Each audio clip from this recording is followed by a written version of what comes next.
I'm not one to get political, but the cost of living crisis is getting out of control, and it didn't really hit me until I came to my local barber here in Campsie, where haircuts are now $9. I've been getting my fade here from a nice Chinese fellow since they were $7 haircuts, and I copped the increase of 2022 to $8 haircuts, but $9 for a haircut, this is getting out of hand. Albo, you've been flying around to every other country. How about you worry about the cost of a fade here in Australia, because $9 for a haircut is outrageous.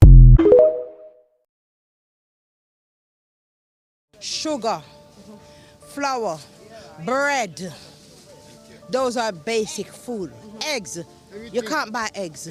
Even lime, you could have got a 50p lime, now it's £1. Everything is going up. Clothes and things, they're not going up because you don't need clothes, but you need food. Wages doesn't go up. In the COVID time, I put my life on the line to save other people. But yet still, I get no thanks, nothing. My wages doesn't go up. My children can't find food. You used to eat 3 times a day. Now you have to limit it to 1 time a day.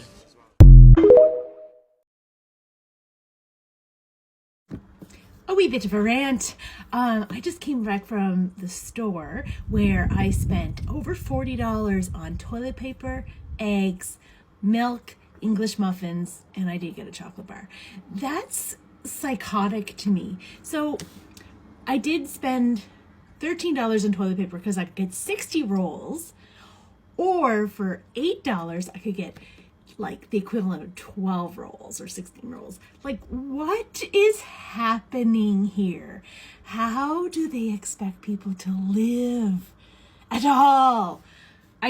I'm so angry. Like, what the F is happening?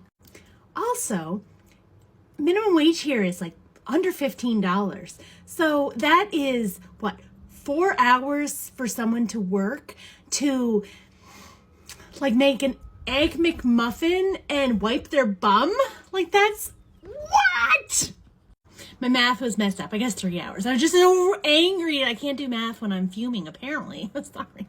Lots of people on here have been talking about like the housing crisis and the financial crisis in Ontario, but I hear a lot of people talk about it who are like older, like millennial, and while it's great that like we're having a conversation about it at all, I want to talk about it from the perspective of a student in university. And this is coming from a privileged perspective as well. I have a lot of privilege. I made probably about like $60,000 this year from TikTok alone, and then I had another job on the side, and also my parents are helping me pay for my school, for my undergrad. And the reason why I'm saying this is because as soon as I leave undergrad, I'm going to be paying for everything. Like, my parents aren't helping me out at all. And despite the fact that I'm going to be graduating with no debt and a lot of savings, I will still not be able to afford what I was promised from getting a university degree. My grad school is going to be about $30,000, and then renting prices for those years are going to be upwards of like $40,000 to $50,000. Now, like, these problems are nothing compared to people who are graduating with debt from their undergraduate degree. People who have had no support from their parents, who have worked full-time jobs to put them through school and don't have many savings. What are they supposed to do?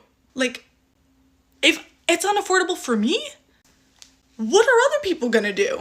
People's 20s have eternally been like a time of hustling and working hard, and yeah, you're probably going to be in debt, but the difference was when you were about like 30, you could start getting a mortgage. But at the rate things are going, the types of people that I just described who like graduated with debt and are putting themselves through all this, they are not going to have any savings by the time they're that age. How are we going to be able to start families? How are we going to support ourselves? You literally cannot get a mortgage over a certain amount unless you're making a certain amount of money. Like, it doesn't matter how much money you have in the bank. It depends on how much you're making per year. So if you're not working, or you took a year off, or like your pay is variable, like how mine is as a content creator, you cannot get a mortgage unless someone co-signs with you.